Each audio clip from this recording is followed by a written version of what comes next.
Hi friends, சிறகடி Kashi சீரியலில் நாளைக்கு என்ன நடக்க போகுதுன்னு பார்க்கலாம். மனோஜ் வாயும் பேச முடியாமல் போனதால் ரோஹிணி தனக்கு சாதகமாக என்னென்ன பேச முடியுமோ பேசிக்கிறாங்க. மனோஜ் இல்லைன்னு சொன்னாலும் ரோஹிணி எங்கே மகேஷ் கூட போயிடுவாளோன்னு யோசனை பண்ணிக்கிட்டு ரோஹிணி சொல்கிறதுக்கெல்லாம் ஆமான்னு சொல்லி தலையாட்டிகிட்டு இருக்காரு.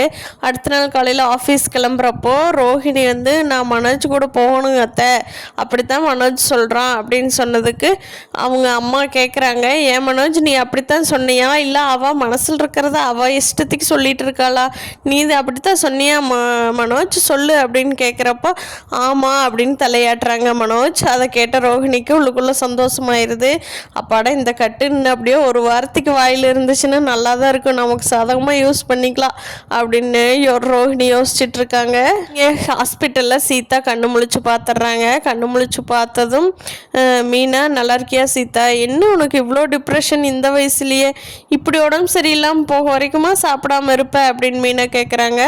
அக்கா உனக்கு என்னன்னு தெரியும் இல்லைக்கா, அதனால தான்க்கா எனக்கு பசி ஆகலைன்ட்டு படுத்திருந்தேன், எப்படி மயங்கினேன்னு எனக்கே தெரியல அப்படின்னு சொல்லி சீதா சொல்கிறாங்க.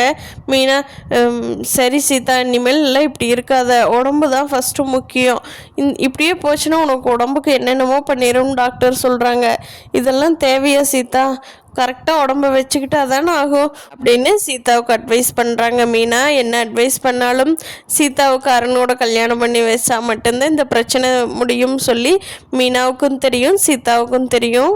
பார்க்கலாம் ஃப்ரெண்ட்ஸ், இனி வரப்போகிற எபிசோட்ஸை எப்படி கொண்டுட்டு போகிறாங்கன்னு. இந்த வீடியோ பிடிச்சிருந்தா லைக் பண்ணிக்கோங்க. நம்ம சேனல் இன்னும் சப்ஸ்கிரைப் பண்ணாதவங்க சப்ஸ்கிரைப் பண்ணிக்கோங்க. தேங்க்யூ.